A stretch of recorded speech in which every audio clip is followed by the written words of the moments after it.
માંડવીની ખલફાન શાળાની શિક્ષિકાને પર્યાવરણ સંરક્ષણ એવોર્ડ 2025થી સન્માનિત કરાયા. શિક્ષણની સાથે પ્રકૃતિના સંરક્ષણ અને સંવર્ધનના યજ્ઞકાર્યને બિરદાવાઈ. બંદરીય શહેર માંડવીની શ્રી જિલ્લા પંચાયત સંચાલિત ખલફાન પ્રાથમિક શાળાની શિક્ષિકા કુમારી ઉષાબેન સોલંકીને ગાંધીનગરમાં વિવિધ સંસ્થાઓ આયોજિત સમારોહ દ્વારા પર્યાવરણ સંરક્ષણ એવોર્ડ 2025 માટે પસંદ કરાયા.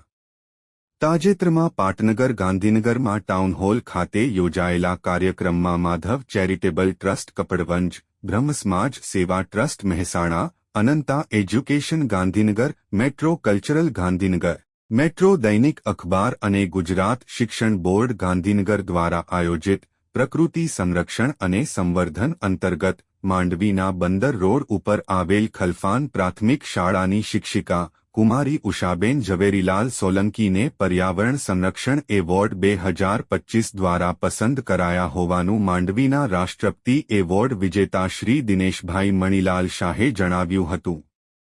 શાળામાં બાળકોને શિક્ષણની સાથે સહ-અભ્યાસિક પ્રવૃત્તિઓ સંગાથે પ્રકૃતિના સંરક્ષણ અને સંવર્ધન અંતર્ગત વૃક્ષો વાવો, પર્યાવરણ બચાવો અભિયાનના યજ્ઞ કાર્યમાં પ્રકૃતિ પ્રેમ અંગે જાગૃતિ લાવવાની સાથે સાથે છેલ્લા 36 વર્ષથી નિષ્ઠાપૂર્વક ફરજ બજાવતા કુમારી ઉષાબેન સોલંકીને પર્યાવરણ સંરક્ષણ એવોર્ડ 2025થી સન્માનિત થતા માંડવી તાલુકા પ્રાથમિક શિક્ષણાધિકારી શ્રી કમલેશભાઈ ખટારિયા, માંડવી શિક્ષક સમાજના પ્રમુખ નરેન્દ્રસિંહ જાડેજા, મૌસમીબેન જોશી, નીલમબેન ગોહિલ, વસંતભાઈ કોચરા, મીરાબેન જોશી, દરજી જ્ઞાતિના પ્રમુખ શ્રી ભૂપેન્દ્રભાઈ પરમાર તેમજ સમગ્ર શિક્ષણ જગત તરફથી અભિનંદન મળી રહ્યા હોવાનું શ્રી દિનેશભાઈ શાહે